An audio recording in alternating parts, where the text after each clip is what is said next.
Let's take a moment now and look at what happens with the velocities. So I want to do this exact same process that I did here, but now I'm interested in the dots. So let's get rid of this part here.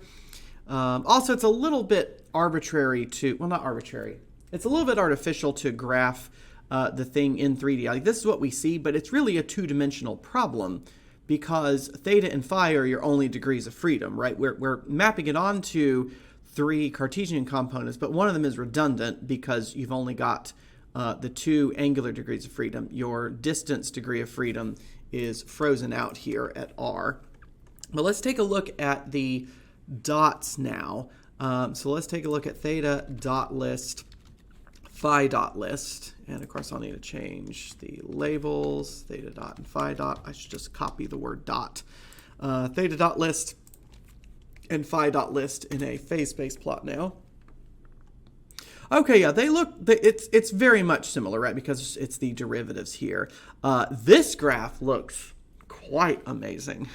I'm really curious what's going on with these big sweeps up here. Let's see, which one is on the vertical? Phi dot is on the vertical. So phi dot is doing some really, really interesting stuff here, while theta dot is just kind of oscillating back and forth like this. I wonder if it does this.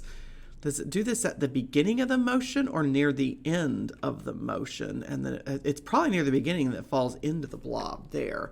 Let's just have it run the first few. Let's see, how many data points do we have? We've got going from 0 to 1,000 in steps of 0.01. So we are going 1,000 with another 2, so 100,000 data points. Let's just look at the first 1,000 data points. So remember, we have a total number of data points equals 100,000. So let's do the first 1,000, or 1,001, because Python starts counting at 0. Because I want to see if that big sweep happens at the beginning or at the end. Okay, that looks like it. Well, it's hard to tell. I guess I need to see the range that I'm looking for here. Okay, so the big question now is, at what point does it branch up to 6 for theta dot? And I don't think it was here. It did not get up to 6. It got up to, I think, 0.6.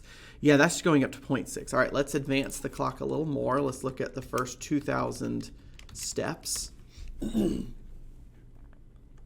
Okay, yeah, it's definitely starting out repeating. I wonder if that's a sign of some numerical instability later on. Let's do the first 5,000 data points. Oh, yeah, really cool stuff here. I don't think I need this part. Although I guess I could plot this whole thing. Get rid of this. And then take a look at where it flares out. Yeah, it's definitely flaring up at the end. Okay, so I'm pretty sure that's numerical instability settling in, because you wouldn't expect the amplitude to suddenly shoot up like that unless something weird is happening to the theta dot. You wouldn't really expect that. Okay, so that's happening in the last like 10% of the run.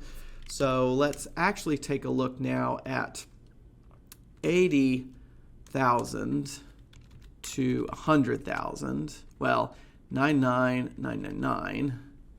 No, you can say 100,000. Yeah, you can say 100,000 because it's not going to do the end point.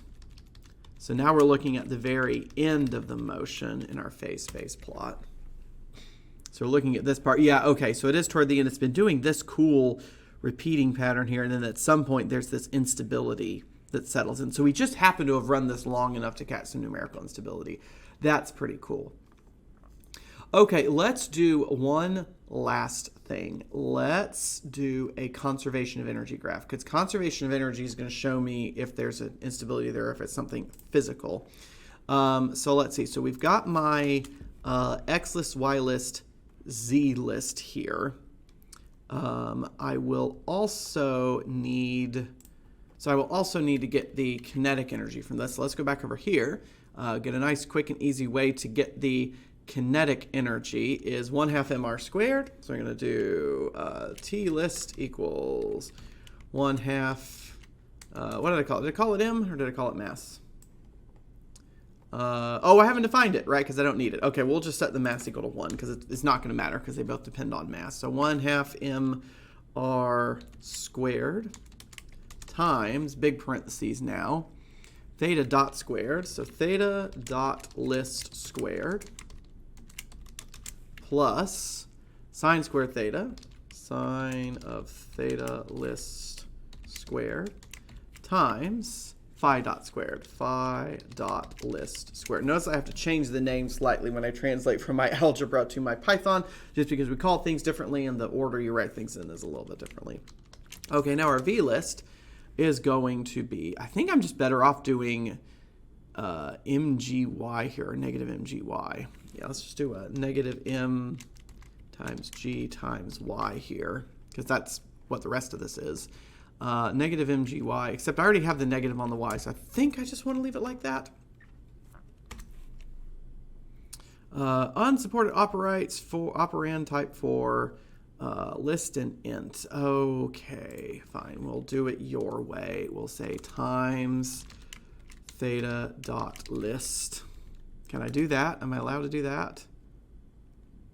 Oh, okay. All right. We're gonna have to do this the interesting way, aren't we? Okay. So t list is equal to this. Now we're gonna do for I in range length of theta dot list. We're just gonna have to do this manually. Fine. Let's see. So let's have this now calculate. The kinetic energy value is equal to 1/2 r squared theta dot list of I squared. And now all the lists need to get an I because I want to handle this one item at a time. If there's a better way to do this, I'm sure you're letting me know in the comments below. But you know what? This is the way I'm going to do it. T-list dot append T. And then this should take care of the V list by itself just fine. Y is not a Y list. There we go. So now we'll do plt dot plot time list, comma, kinetic energy list, and then we'll do plt dot plot, go away, t list, time list, comma, v list, and we'll do some labels here. Label equals kinetic energy. Copy, paste, potential energy, plt.legend. Okay, yeah, no, we definitely have a problem where these are both increasing. Maybe I do need the negative here, because if I do the negative there, that works out a little bit better. I'm a little concerned about this blip coming up here, so we might be seeing numerical instability there. The only way to tell is to graph the total. So we're going to do E list equals, oh, can I do this? Can I do T list plus V list? Well, let me do that. Or is that going to do some kind of combining thing? Let's find out. Copy, paste. Take a look at the total here.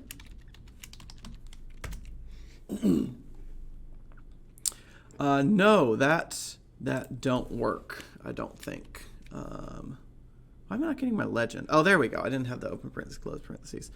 Okay, I mean, goodness gracious, total energy is oscillating all over the place there. Do I not want the negative there?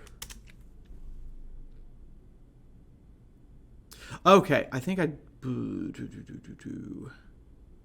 That's a bit strange. Okay, I think we've got either an instability or I have a mistake in the solution somewhere. Either way, this is not supposed to do this, so we're going to take a look at this a little bit deeper in a future video. Hey, Brian, let's just cut out the energy part. It doesn't really matter. All right, future Brian here. I have used the tried and true method of decrease the step size for the time to see if you still get the numerical instability. And sure enough, it goes away. I get much nicer behavior in the graphs here. If we take a look at the full phase space plot here, because now I have more data points, so these labels don't mean anything anymore. If I take a look at the full phase space plot between theta dot and phi dot, I get much nicer. There we go. It's complaining at me that I have too much data running, but this looks much nicer. It doesn't fly off there. And most importantly, when I go to the total energy, it is flat now. Right, so it's no longer creeping up. So the issue was my time step was too small. I just decreased it by a factor of 10, and the world is saved, energy is conserved. Hooray.